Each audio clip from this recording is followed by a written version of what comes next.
Anupama serial TRP के मामले में कमाल कर रहा है। सीरियल में लगातार आ रहे उतार चढ़ाव इसे फिर से उसी लेवल पर ले आए हैं जहां यह शो एक लंबे वक्त तक रहा है। बुधवार के एपिसोड में आप देखेंगे कि अनुपमा की बेटी राही जब प्रेम के साथ घर लौटेगी तो बाहर खड़े वो नए घर में शिफ्ट होने की बातें कर रहे होंगे। अनुपमा ये बातें सुनकर शॉक्ड रह जाएगी। घर के अंदर आकर इस बारे में बातचीत होगी तो प्रेम अपने और राही अपने विचार रखेगी। अनुपमा शुरू में तो इस बात पर सहमत नहीं होगी, लेकिन बाद में दोनों बच्चों की खुशी को ध्यान में रखते हुए मान जाएगी। जब प्रेम अनुपमा को गले लगा रहा होगा, ठीक उसी वक्त मोटी बा कृष्ण कुंज की दहलजी पर कदम रखेगी। मोटी बा फौरन लाल आंखों के साथ अनुपमा को घूरते हुए कहेगी, हमें पता था यह आपकी ही हरकत होगी, हमें पता था आपने ही प्रेम को भड़काया होगा। अनुपमा कुछ समझ पाए उससे पहले प्रेम ही जवाब दे देगा और बताएगा कि मैंने आप पर इतना भरोसा किया, मैं सिर्फ आप पर ही भरोसा करता था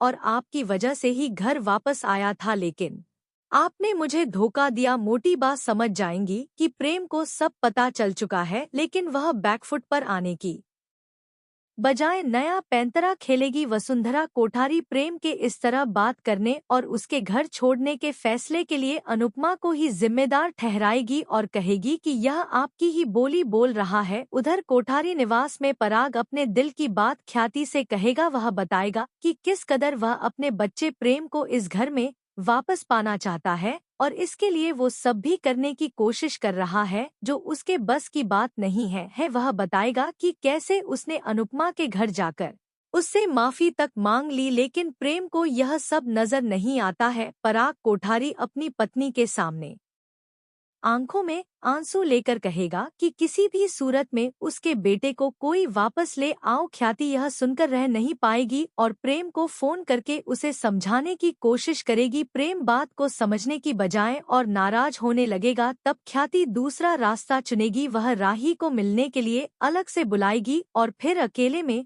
उससे उसके घर का बेटा वापस लौटा देने की भीख मांगेगी। अब यहाँ राही बुरी तरह धर्म संकट में पड़ चुकी है कि वह अपने पति और परिवार की सुने या फिर ख्याति की विनती माने।